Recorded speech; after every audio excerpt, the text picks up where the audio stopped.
Well, Mark Durie, it's wonderful to meet with you again and to have another conversation about life and God and faith and what does it mean to follow Jesus in this world that we're living in. And this afternoon, we're going to talk all things COVID and our response as Christians. So how is COVID affecting you? What's your current thinking about COVID? Where are you at in this space?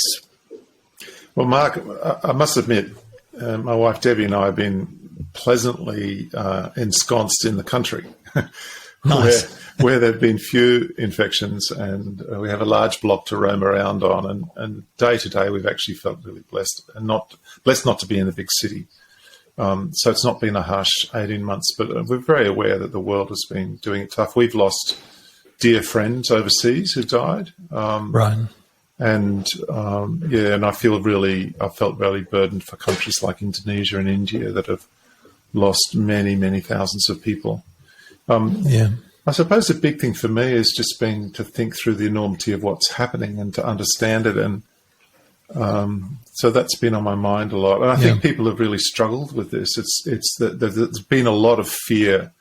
Yep. And that'd be something good for us to talk about, how Christians respond to fear. But I think the reality I'm coming to terms with is that this is a whole new layer of endemic infection that we're going to need to live with. It's not just going to dissipate after a year or two like flu varieties tend to do. They have they go all out for a year and then they sort of fade away. But it looks like COVID's not like that. And we've discovered that even immunity from catching the disease goes away. It's a bit like the common cold, which I think that the immunity for cold variety lasts for a couple of years, but this seems to be kind of weakening in 6 months, and the vaccines only last for 6 months, and so it looks as though we've got a whole new disease that's going to be with us forever and is going to be targeting all ages, but particularly older people. And it looks like the only option we have, the best option we have, is just to get vaccine shots every 6 months, and so that's a very big shift. We haven't had something quite like this ever before. I mean, we fought against things like polio and smallpox and massive, campaigns. Sometimes compulsory vaccination. There was a time when you couldn't go to school if you didn't have a polio injection, for example, a vaccine. So, but that was in Australia. That was in Australia, but because so many kids died from it and were crippled. My aunt was crippled by polio. Wow. But no, this is a whole new thing. So I think people in the West are used to controlling their world, and they believe that our control is increasing all the time. We have more and more mastery of our environment and technology. But in this particular issue, despite throwing billions of dollars at it, we're really facing something that we cannot really, in the end, completely control, and that's really disturbing for people. Yeah. Can I just back up a little bit? Where are you getting your information about this? Because one of the things that's interesting for me, I mean, I agree with your overall analysis. I also made the point offline that we're not doctors. You're not a medical doctor. I'm not a medical doctor. We're not epidemiologists. We're not microbiologists. So at one level, we're not experts, but there's a lot of information out there. And one of the challenges is when that information source is contested. So how have you gone about gathering information on this? That's a really good question. And one of the problems in our current environment with so much fear running around is that people are suspicious of information. They doubt information, and there's a loss of trust. And the proliferation of streams of information through social media and otherwise has made it harder, not easier. I think one thing that I found really helpful is to look at the findings of what's been happening in Israel, because it's the first population to have a very high level of vaccination, and they're in a way into the second, third round of that process. Yes. And one of the things they discovered is that quite a lot of their people in hospitals have been vaccinated, and then they get sick. I think at one point there was 60% of people in hospital had been vaccinated. But there's statistics can kind of mess with your head sometimes. And when you look at it more carefully, what you find is that for Israeli adults under 50, people who are not vaccinated are 12 times as likely to end up in hospital. And for people that are over 70, I think it's like 7 times as likely if you're not vaccinated. Now, this is a result of, you might call it an experiment, but it's applied to millions of people. And so what that's showing us is that basically, if you have the vaccination, the Pfizer, and I think the figures for AstraZeneca and other contexts look similar, it does protect you significantly from getting seriously sick and dying. In Australia, 1.5% of people have been diagnosed have died, and 4% have ended up in intensive care. So if you can reduce that, for example, under 50s, reduce it to a factor of 12, that's a huge difference. So I think that those figures from Israel have really persuaded me that the vaccination is valuable for reducing the likelihood of getting seriously ill or ending up in intensive care or dying.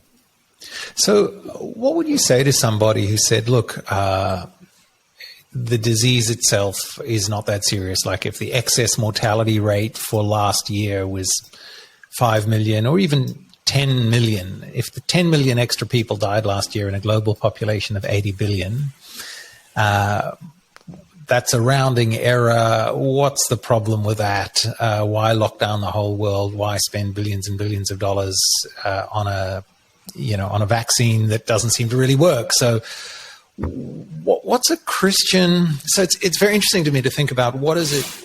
How do you, as a Christian, think about the cost benefit? I mean, there's a dismissal or dismissiveness about the data and the seriousness, but even then, you think, well, what is an acceptable? How do you measure risk, cost, benefits to this? How would you address someone who said, "Oh, it's only 5 million or 10 million people who've died. Why lock down the country and ruin my life because of this?" I have some sympathy for that, and people die all the time in a society. I'm not sure how many in Australia, 170,000 a year or something. So it's a lot of death, and we've had 1,000 COVID deaths, so it's a tiny proportion of the total. But the thing is, what you need to understand is that managing death is a big business. It costs a lot of money and a lot of effort goes into it. So we have law courts that deal with the states. We have hospitals and we have undertakers. And this whole system is designed to work at a certain rate, at a certain speed, if you like. And if you start tweaking that and you get surges, so you suddenly got triple the amount of people in intensive care, that is very serious. And not just for the people who are sick with COVID. There are lots of really negative consequences that start happening. I remember I used to live in an Indonesian village, and if someone died, they didn't have the money to go to the doctor. They just dug a hole in the ground and put them in the ground. That's right. And I think a society like that could cope with a loss of 5%. I mean, it would be devastating, but they would bury people and move on. And because they build their own coffins and they dig their own hole and they have their own ceremonies and it's just done. But if you're trying to provide intensive care to people, you have the situation where you need 3 times as many intensive care beds as you've got. You have the problem that doctors and medicos are getting sick in high numbers. I mean, in the UK, 1,000 medical staff have died from COVID, almost certainly from working in the hospitals. And they get exhausted and worn out. I mean, in Australia, intensive care beds, we run, I think, at about 60 or 70% normally of capacity. But the real problem is there's just aren't enough doctors. So what's going to happen when you're in the middle of a COVID surge is that you have a heart attack and you call an ambulance and the ambulance turns up 2 hours later. And I'm sorry, we were just caring with all the COVID cases. So that's right. Or you've got cancer and you need urgent surgery to save your life. I'm sorry, you can't because all our intensive beds are taken and the hospital system's not working. So you have all these downstream effects in our culture. We are not used to managing death at that rate. That's exactly, it seems to me from talking to my friends in the medical system, that's exactly right. And the burden we put on the doctors and just the simple fact to train a specialist doctor, an anaesthetist or an intensive care specialist, that's a 10 to 15 year pipeline. Like if a bunch of those people die, there's actually becomes a systemic shortage that puts the whole population at greater risk. So it is a challenge. So one of the things I was thinking about as you were talking was, the issue of death and dying. Like as Christians, we have a particular view of this, don't we? That shapes, it should free us from fear and the fear-driven response. So I have a very dear friend who's part of our church who's on dialysis, and he's lived without kidneys for the last 8 years, and he's the most incredibly resilient, wonderful human being. And one of the things that confuses the doctors and the people caring for him is he's genuinely unafraid of dying. Death is not the worst thing that can happen to him in his care without kidneys and on dialysis. And so I wondered, what are your thoughts about what this has exposed in our culture about our fear of death and the sort of the response that generates in us? Well, I think our culture does struggle with death. It's not a normal part of our life, except at the very end of life, amongst the elderly. I remember once when I was in pastoral ministry as a curate, my first year, I did the funeral of a man called Mark, who was my age. I was 41 at the time. He had the same name as me. He had 3 small children, just like me. Yeah. And he died on a plane flight coming back from New York to Melbourne.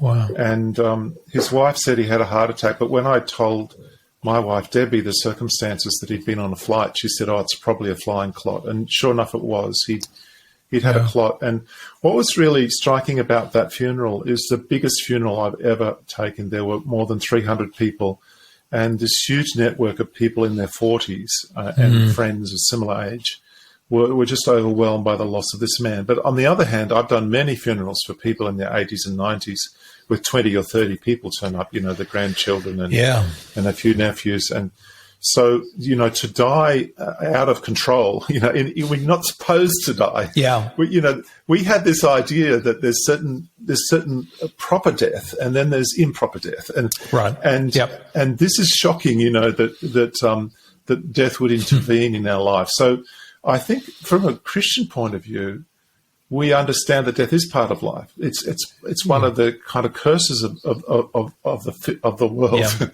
Yeah. But we're not afraid of it. I was really moved once reading a story. You mentioned someone on dialysis, reading a story about John Wimber in the UK. He was doing some preaching and teaching, and a young man came to him, was desperate to be healed, and he basically his kidneys had failed. He was absolutely desperate to be healed, and John Wimber, and his team, they did see a lot of miraculous healings in their ministry. But he ended up speaking with the young man about not clinging to the wrapper. So he said, do you have milk in your fridge? He said, the young man said, yes. He said, what do you do when the milk is finished? What do you do with the carton that it came in? He said, you throw it out. And John Wimber said, I think you're clinging to your carton. And we shouldn't cling to the carton, because when we're finished in this world, the carton goes. But that's not the end of the story for us. Yeah. So we shouldn't cling to the wrapper. And I think whether you're frightened of COVID or you're frightened of the vaccination, this is not the authentic stance of a Christian, I think, to live in fear like that. Or you're frightened of the therapeutic totalitarianism of the government overreaching and using this as an excuse to erode all our civil liberties, and it's the end of the world as we know it. So, and you get that from all sides of politics, and you get that from Christians in a particular particular way of framing church and state and the end times that leads to this suspicion of government and deep fear. So, the problem when we're scared, right, is we don't think clearly. Our trust goes down. We're responding from our amygdala. It's just adrenaline, and as I said to a friend, we don't bring our best selves to the party. Yeah, that's true. And I see that everywhere, right? I don't know about you, but the level of division, of lack of respect, of imputing negative motives to people who disagree with you on a number of these things is extraordinary. I mean, what's been your experience of that, and how do we we can take it a big level. How as a culture do we solve this? But then what do you do in a church where people might have different views on this, strongly held, motivated by fear? Perhaps we think it's fear, they think it's entirely reasonable. So what's been your experience, and how do you suggest we might navigate this? I think there's a breakdown of trust right across the West at the moment, or in these last decades, and it's gotten worse. And people do sense the threat of a totalitarian state, and with cancel culture and the increasing marginalisation of Christians, and often even to outright persecution, discrimination. So I think Christians' kind of antennae are up, but they've become hypersensitive sometimes, and that can trigger a fear response that's not helpful. And I think it's important to affirm that there are serious reasons to be concerned about the trend of our society. Totalitarian regimes can arise in contexts where previously there'd been freedom, and every generation has to reclaim freedom and fight for it. And so I think that's an important battle to have. And there are many issues that we could pick up to engage with. But I think that vaccination is probably not the most pressing one. Right. It's not a fundamental, I don't think, a fundamental assault on our civil liberties to put some incentives on a population to be vaccinated. There are many other things that are more important. And in some ways, I'm concerned that Christians will, in fact, lose their voice, lose their credibility by nailing their colours to this particular mast. I mean, I think back in previous generations, during plagues or times of serious crisis, Christians were known as the ones who would have the courage to go and care for people. Yeah, that's right. And risk themselves to support and care for people in need, not kind of hunkering down. So that's troubling. So what's changed? So and more than that, Christians in a previous generation were very pro-science and pro-medicine. We built hospitals and we vaccinated people out of, and we did all the modern science, evidence-based, best we could, healthcare around the world. So something has shifted, and the concern, I think you're spot on. The concern for me is we actually, as Christians, we marry our faith to a very untrusting, skeptical, unscientific, reactionary worldview. And that's a problem, because that's not actually us. That's not a good witness, is it, to Jesus? I think there's a loss of confidence in knowledge. Yeah. There's a loss of confidence in expertise. Everything is becoming ideological. And where does that come from? Well, it's partly influenced by, I think, the deconstruction process of postmodernism, which treats knowledge as personal and individualistic. And I think Christians have been influenced by that, and that's been costly. I think part of the problem is the individualism of Western culture. There's a lot of emphasis on rights in people's hearts and minds, and not a lot on responsibilities. And they're very suspicious of appeals to responsibility. Yeah. But, I think in more Confucian-based cultures, or many cultures in what's called the Global South, the communitarian concerns are much stronger. If you tell all the people in Hong Kong or Macau that they should get vaccinated, they'll say, okay, we need to do that to protect the elderly.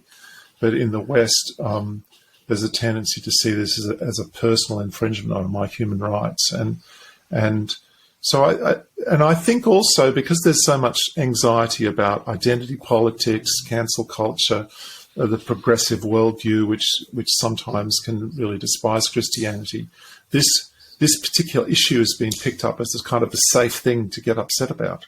Right. And so it's a sort of an escape valve, a release valve for all these fears and anxieties, and I think that's troubling. I mean, I think what Christians need to come back to is what does it mean to love your neighbour as yourself? What does it mean to care for the others around you, and how do we live that out? That needs to be something we wake up in the morning and ask, how can I care for my neighbour, and who is my neighbour? I've been reading, and I'm not very far into it, but I've been reading Augustine's City of God, because I think it seems pretty. I mean, like, gosh, he was pretty smart, I mean, like, seriously, there's nothing humbles you like reading something written in 411 AD and going, it would be very hard to understand the human condition and the world, even that I live in today, better than he understood it back then. Like, it's fascinating. But he has this critique of the Romans and the Christians who benefited so greatly from the Romans. And he basically says to the Christians in Rome, really, all you guys are upset about is that you've lost all the nice things of Rome. and you're not really concerned about, if you what's driving your complaint about the loss of Rome is the loss of your own luxuries, you're not thinking about it as a Christian. So, and this is in the context of a wonderful pastoral advice to women, virgins and maidens who've been, raped in the course of the sack of Rome. Like, it's quite an extraordinary bit of pastoral writing. And I thought to myself, as a follower of Jesus, I actually shouldn't be as concerned about the loss of my liberties and my luxuries and the way of life that I've had up to now. And I shouldn't be that fearful that it's been lost or that angry that someone might take it away. But as you say, to wake up and go, actually, this is just an enormous opportunity under God to get clarity on what really matters, and my lack of control and my need to rest in him as my great shepherd. And then my need to wake up, as you say, every morning and say, really what life is about loving my neighbor and doing good in this world. It's not about a particular 21st century life of ease and prosperity and luxury. No, that would be to focus on that would be to cling to the wrapper too. Yeah. To focus on your car or your freedom and so on. It's it's a serious issue. I mean, I think Christians are going through a huge trial, and the trial is not of overt persecution, although that could come, and we should prepare our church for persecution. Yeah. The trial is, where is our focus, and where do we see our identity, and how do we live that out? And I've been vaccinated. I'm in process to get the AstraZeneca. I'll get the next one later. And for me, it was the decision of not causing my neighbours harm. I accept that there's a risk, 1 in a million perhaps, of dying from a blood clot. And I think it's, for me, I think it's the caring thing to do, to reduce the likelihood of me getting seriously ill or dying because of its impact on other people. Yeah. Also, I don't want to take hospital places that others would need. I don't want to put medical staff, ambos, paramedics at risk, or to exhaust them and make them want to quit and retire because they can't cope with the trauma. Yeah. I don't want to cause the state to have to spend a lot of money on my care that I could easily prevent by being vaccinated. So all those things for me are fairly clear. One of the things I've thought a lot about Jesus when he said, "Love your neighbour as yourself." He was quoting from the Torah, where it was particularly that phrase was used about the poor and the aliens, the vulnerable people. Yeah, and basically saying, in the great process of society and politics and culture and everything, there are some people who are vulnerable and they are at risk, and they are the sick. They are the people who are laying down their lives for others too, caring for the sick in the hospitals, and we need to love those people and we need to care for them. So for me, the decision to be vaccinated comes out of that. It's actually not about whether I trust everything the government says. It's not about whether I'm happy with Daniel Andrews or with Gladys or whatever. Yeah. That's not the issue. It's not the issue of whether I'm concerned about what's happening in our society and the trend that we're going. I am concerned about it. The fundamental issue for me is, should I be taking a hospital bed that I could easily not take if I get vaccinated?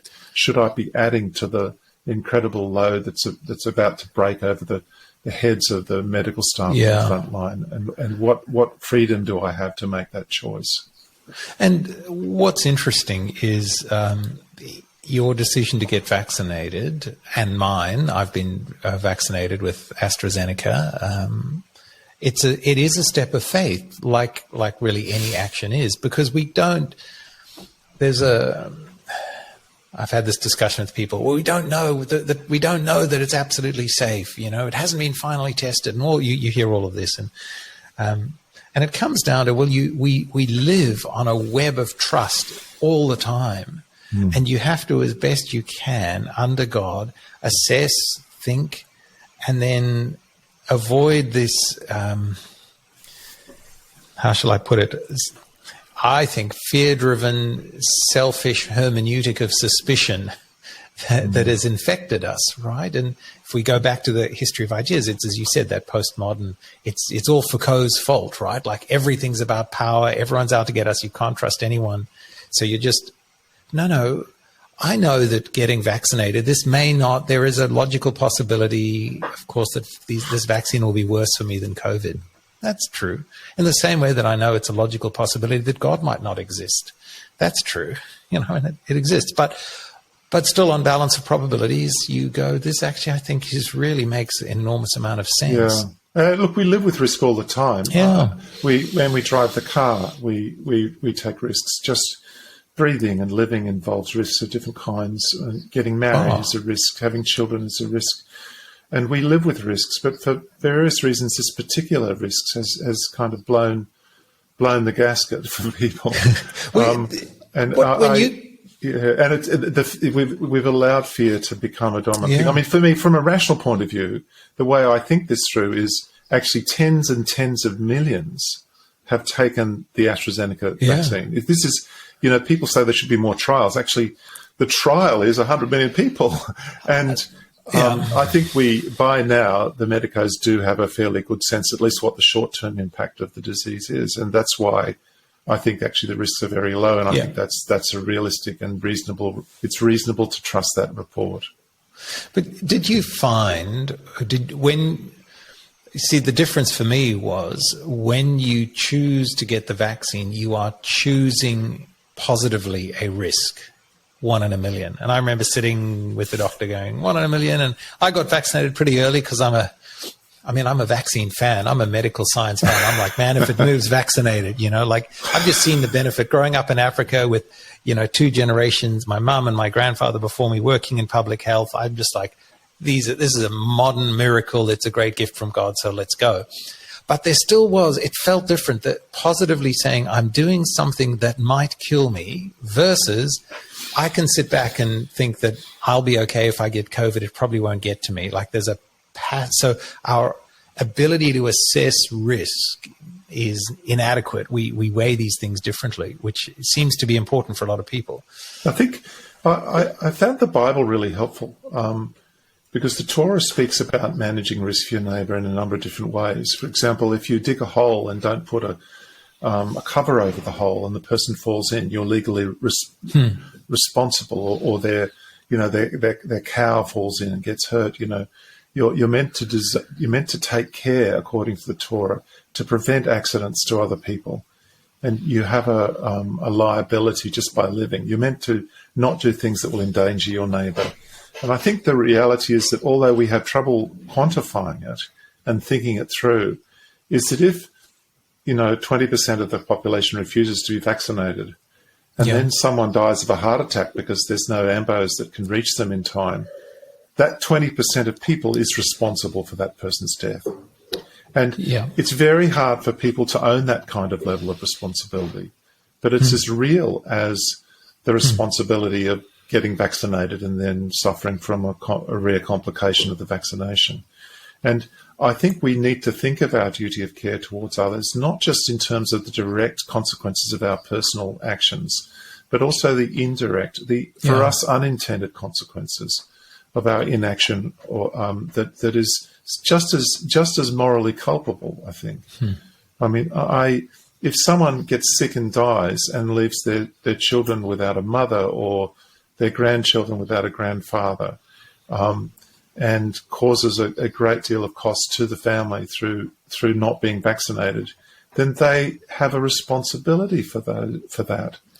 And we need that's where the kind of more communitarian, responsibility for others needs to inform our thinking. Not just I'm only held culpable for my personal decisions and what happens in my life. That is not the way the Bible speaks about loving your neighbour as yourself. That's brilliant, and that's so helpful because, I mean, it's funny. I find under threat, we become very self-absorbed. It's about us, right? So I was reading, Dallas Willard has this great book called A Life Without Lack, a meditation on Psalm 23, which is, I mean, that's the psalm for the moment, and I think it's the book for the moment. But Willard says, it's like when you hit your thumb with a hammer, all you can think about is the pain in your thumb and the hurt.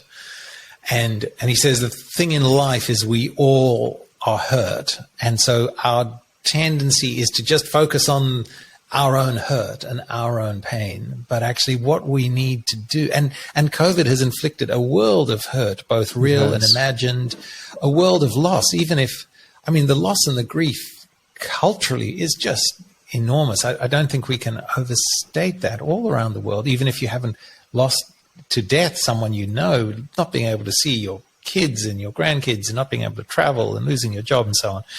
But we're all in this situation where we're running around with a sore thumb and we're hurting, so we become selfish and we reduce our responsibility to ourselves.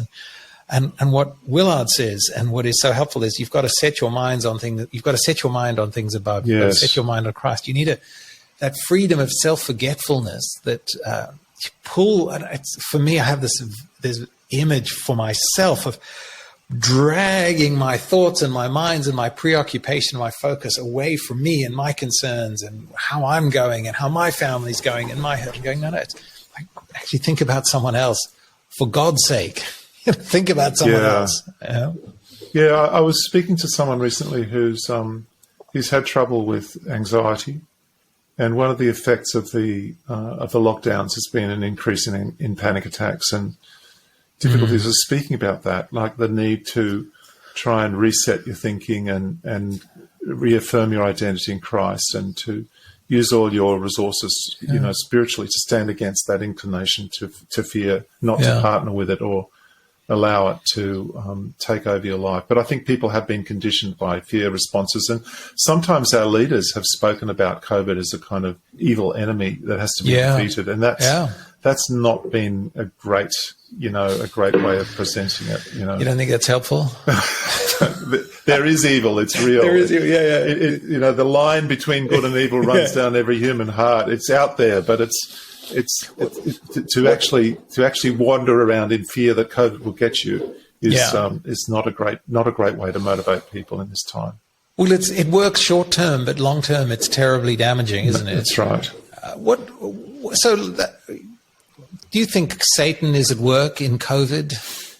I think so. Yeah, I think from a biblical perspective, the reality of disease and sickness is part of the fallenness of the world, and I think death is Satan's prerogative in a way. Like that's his weapon. And so I think the very nature of sickness and disease is tied into the work of Satan. Secondly, I think there's an opportunity here for Satan to inflict people with fear and anxiety, and to confuse them and overwhelm them, and to cause breakdown in relationships. So I see kind of lots of spiritual challenges associated with all the multiple effects of COVID on our lives.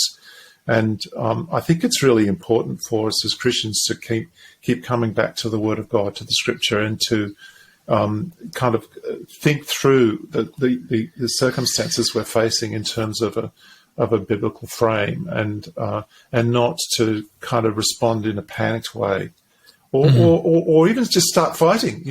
When we're in crisis, one response is to fight, another is to flight, another is to lick the the boots of the person that's threatening you. Yeah. But these are not this is not how we should be responding. We need to realize who we are in Christ, our freedom that we have, think through in a sort of sane and careful way what our responsibilities are towards ourselves, towards others, and towards God, and to act kind of calmly accordingly. Which is fascinating. In Ephesians it says, "In your anger, do not sin, do not give Satan a foothold." Absolutely, yeah. And I reckon, I don't need Satan. I mean, I can sin without Satan.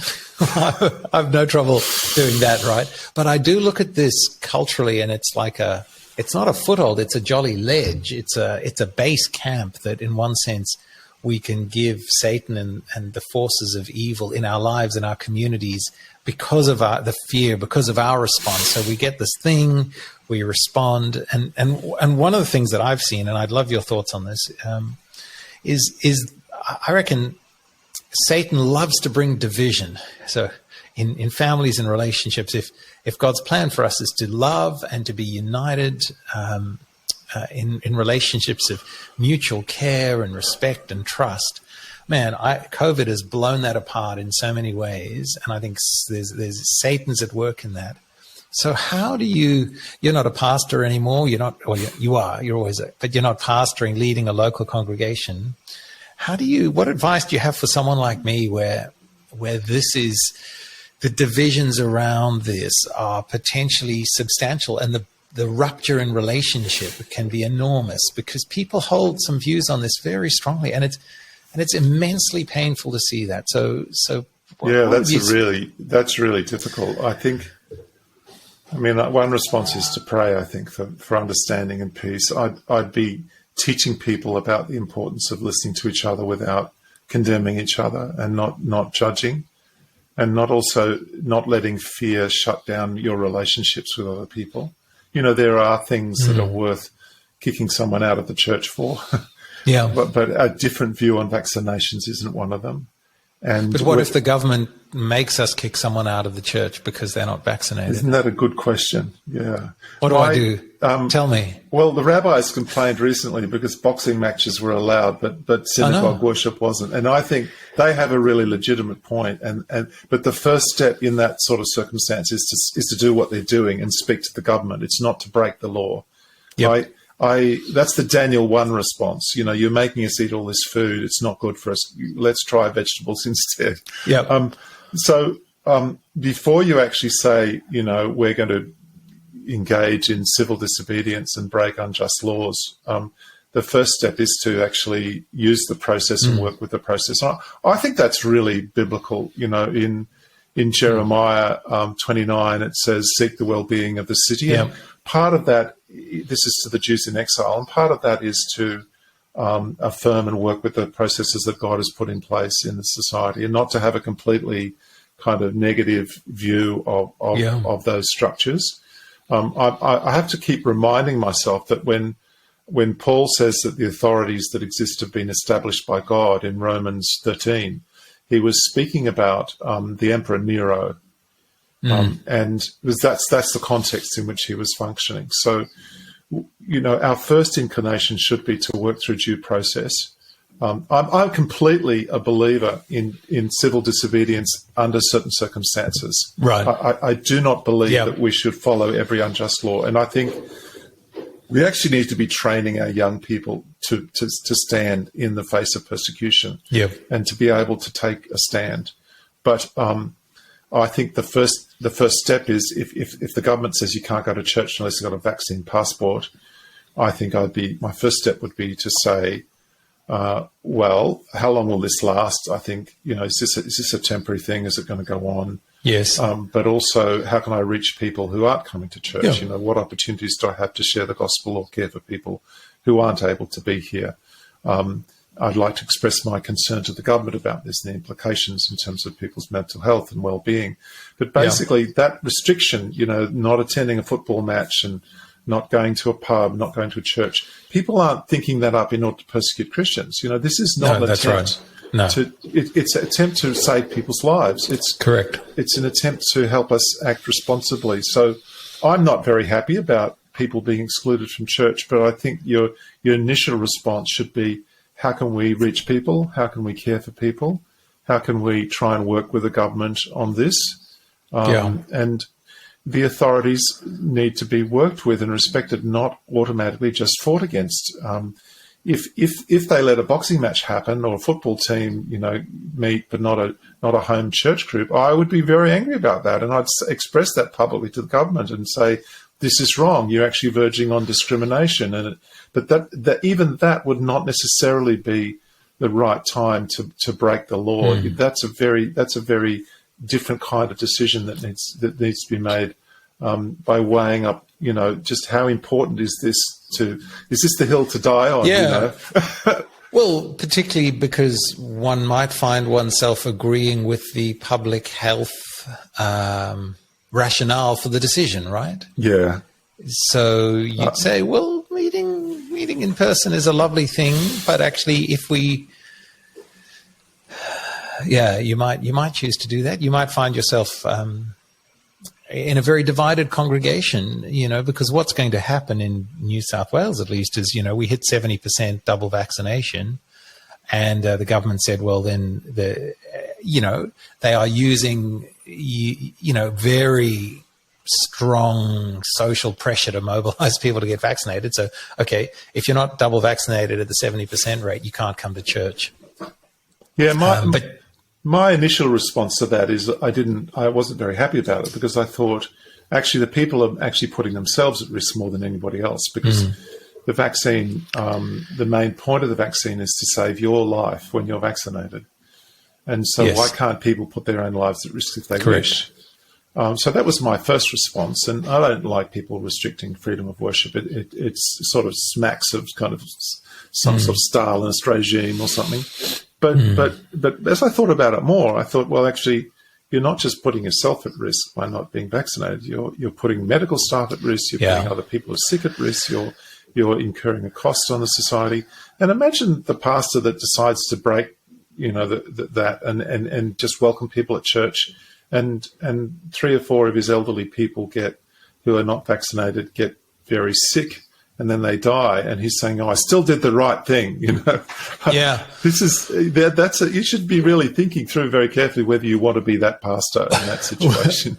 Well, all the old, doesn't take me long to go, not so sure. The other thought is, we shouldn't open then until everybody can come. So we should stay shut for everybody until we get a change of policy so everyone can attend. That's a sort of solidarity, suffering through solidarity. But again, the question for the church is, how do we build up the church? How do we build up the saints to do the work of ministry? And I think we should take all available means to us. So we shouldn't neglect those that can't come to church. We have to provide church for them. And even if it's through Zoom or other means or through phoning people, instead of inciting people to be actively anxious and angry about the government, incite them to be calling on their neighbours in distress and taking food packs to them, and give them kind of encouragement, find creative ways, put the brain power to work to how to reach people. There must be lots of isolated people at the present time. Enormous numbers. In the cities. And other churches really, you can get an exemption to care for people, to be out and about. Yeah. And are we actually doing that? This is what we should be thinking about, not thinking, we'll just cut off our nose to spite our face. This is not I don't think it's a great response. I do find all these things really difficult, because I'm really sympathetic with the view that we can't trust government. I'm really sympathetic with the view that there's hostility to Christians in our culture. These are really important issues. But to fight this particular battle in this way, I think just runs against the fundamental call on Christians' lives to love our neighbours as ourselves, and to work with the authorities, and to seek to do good to other people as much as we can. I think one of the other things that I've been thinking about is, what does this discussion reveal about how we think of church? So I go to church. Church is this good, this positive thing that I consume, and on a Sunday. And look, it is. But there's so much more. I had this discussion earlier this week with someone where I was saying that church is not Sundays. I mean, it's great. Like I'm a big fan of meeting together in a large group, but actually church is a spiritual family, and there's so much more to it, as you've just said, that we can express and live and work together in than just Sundays. So I'm interested in what that's exposing in our hearts about what do we actually think church is? Yes, well, I think a biblical perspective is that it is the people of God ministering and equipping each other. And one way they do that is to meet together in the presence of the Lord, to be informed and equipped and trained and recharged and to love each other. But there are other ways to express that communal connection, and there are other ways to be gathered. And we've been using those ways, but we could use them more. And it's become personal, individually personal. This is an affront to me, an attack on me. Yeah. But actually we should flip it and say, how can I love my neighbour as myself? Who are the people who are really vulnerable in this circumstance? And what can I do to improve their circumstances? And I think before we start protesting about this or that, we need to say, are we actually owning that responsibility we have to love others around us? Yeah. So I had a conversation with someone who said, so if I turn up at church and I'm not vaccinated, will you turn me away? Will you lock me out? And I said, well, if you want to practice civil disobedience, I'd be very happy to let you in. If we decided you would be welcome to come to church and unvaccinated, but I'd also ask you to pay the fine that you will get for breaching the public health order for yourself and for the church and for anyone else who was caught up in that. And we quickly decided that this was not the time for civil disobedience of that nature. Yeah, it's an interesting question, because I think the rabbis were saying, look, it's really wrong to put us in the position of being policemen for who can come to church or not. And I mean, my inclination would be to just ask people to sign a document to say that they're vaccinated or whatever as a condition of entering, but not to, or to tell them that if they're not vaccinated, they should leave immediately. We can't necessarily, unless you have someone at the door checking their vaccine passport, which perhaps that's what the government wants, but that is really what they want, I gather, and I think they're going to try and all the small businesses are having the same issue. You go into the bottle shop and, does the guy have to check your vaccine passport? Yeah, probably. Well, that's right. So, there's some challenges there. I have a question for you, Mark. Yeah. I know you did a few years medical training, and, that's been one of the formative influences on your life. And I was thinking about the huge cost of medical care, how much it costs to care for someone in intensive care. And I was thinking about the morality of that. Like, if someone refuses to be vaccinated and they end up in intensive care, not just they, but other people that they've infected, should they be, I mean, it seems cruel, but should they be liable for those costs? I mean, what is, how do we, will an insurance company insure someone for intensive care if they're not vaccinated? And I think that's going to be a really significant issue. My gut feeling is that we will get to a point where the vaccine passports won't be used as much, and some people won't be vaccinated. But I think the pressure will be to say, you do it at your own risk, not at our risk. Why should we be paying for your right not to be vaccinated? So I don't know what you think about that sort of way of thinking. Well, as Christians, we specialize in non-discriminatory care for foolish and evil people. We still treat someone for alcoholism or... We do, and God loves us. I mean, we don't deserve what we get from God. So my first response is, oh gosh, I understand the impetus behind that. The user pays. My second response is, no, that's absolutely not right. My third response is, geez, that's a Pandora's box, because what you're going to end up with in the not too distant future, and this is probably a topic for another discussion, is you can get your genome mapped very quickly. And as our advances in epigenetics and genetics goes on, we're going to be able to map out pretty quickly each of our individual risks for various outcomes. We can correlate that with health decisions we can make, and you can say, hey, Mark Durie, because of your genetic makeup, you should only ever eat, broccoli and peas. And your risk profile of heart attack goes up if you ever have cheese and wine. And we know that, so we won't insure you for any health outcome based on you eating cheese and wine because... and that's an efficient way of allocating health dollars or insurance. And if I was an insurance company, I may well want to do that. It just doesn't. It seems horrible. It seems awfully horrible. But we are absolutely going to have to grapple with this as a society. Yeah. And then you can roll it back even further, and you say, well, actually, we're going to be able to genetically modify the children we have in utero or before conception to tweak their genetics. So is that bad? And every health advance starts off curing a disease and ends up being used to confer an advantage. So plastic surgery starts off treating First World War soldiers who've had half their faces blown off in the trenches. And now plastic surgery is used to enhance people's body parts, shall we say. So I'm very concerned about health economics and and what we do with that. So for that reason, at the moment, though for a smoker, if you're a smoker, you've got to declare that when you apply for insurance. I think it's inevitable that the insurance companies will ask people about their insurance status, and it will affect their do they ask us premiums. Do they ask us for the vaccination status of our children when you put your kids? I don't think they do at present. No, but this is different. This is a different order of magnitude, I think.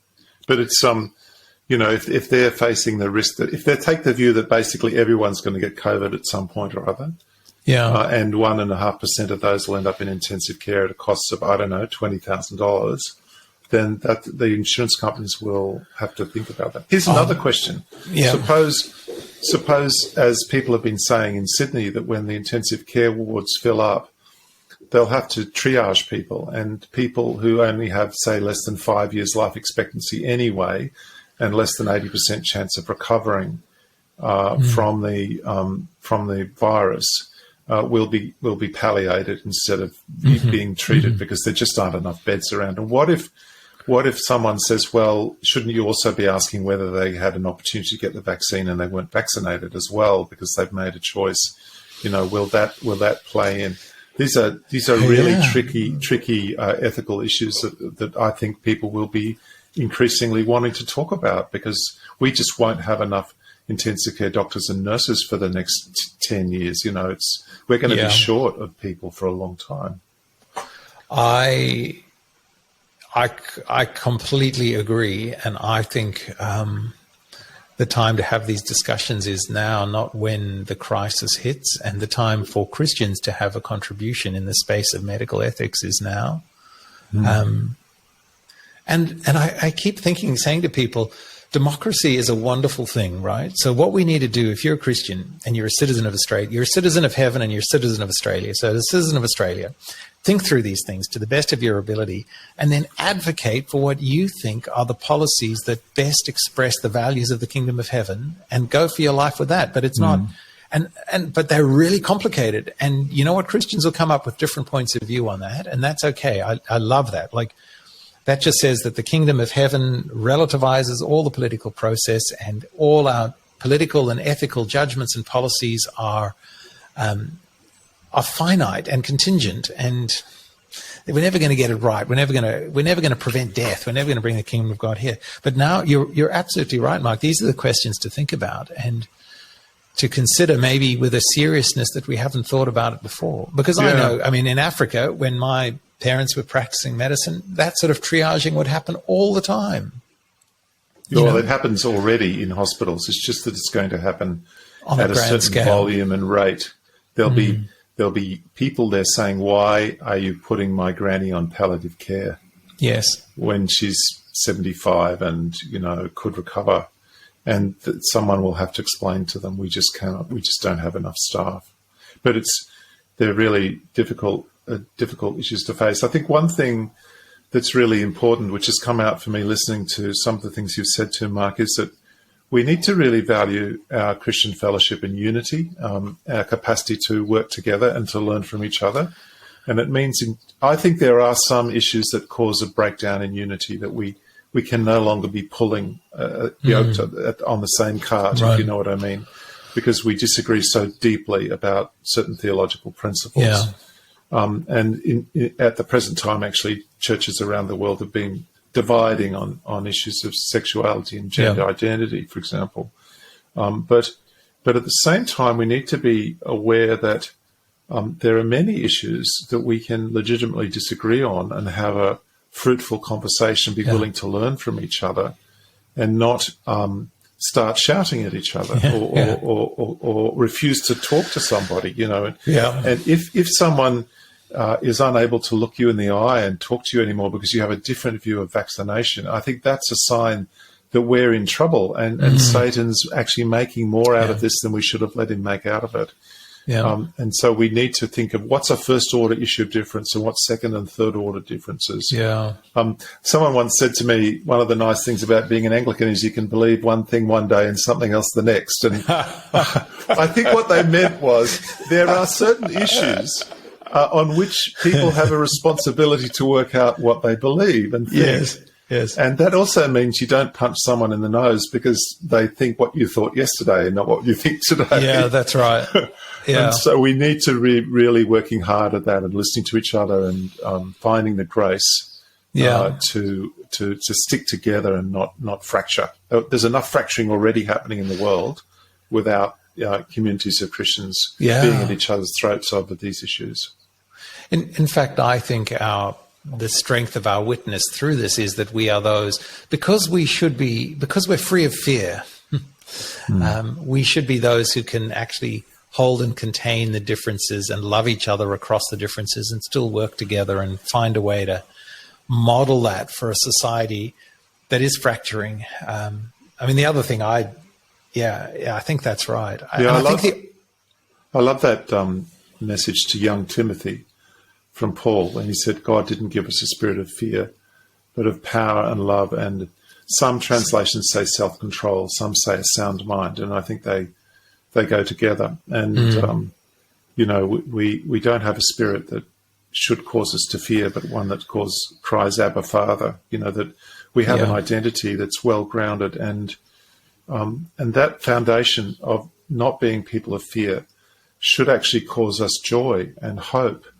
And that we could be people who are singing in the midst of adversity. Right. And the other thing that's been really on my mind a lot too is I was reading this week from Mark's Gospel. I think it was the Gospel for last Sunday, where Jesus says, take up your cross. If you want to be my disciple, deny yourself, take up your cross and follow me. And of those three statements, the first two about self-denial and self-sacrifice, and then to follow.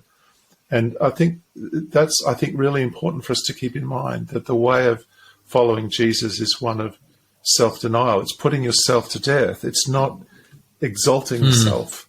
It's actually saying, what is God asking of me to love others, to care for others, to care for those around me in my church or my environment, not how can I fulfill myself or how can I impose my will on my circumstances.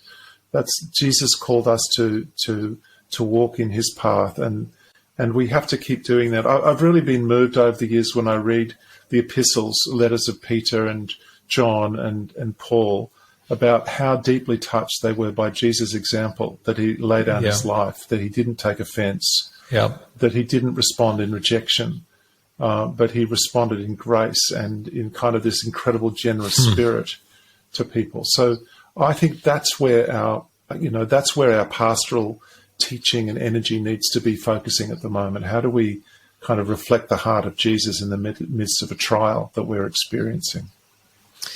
Well, I can't think of a better place to wrap up our conversation than that. And thank you very, very much. And it's been just a joy, as always, to chat. It's great to talk, Mark. I really appreciate it. These are such important things, and we need to find space to talk about these things. It's so important. We mightn't get it right all the time, and there'll be different views, but we need to be willing to explore ideas, think about the Word of God, think about what God wants for us to. Yeah, it's a pleasure. So I hope you've enjoyed watching this. If you've watched it right through to the end, well done. And we'll look forward to seeing you next time.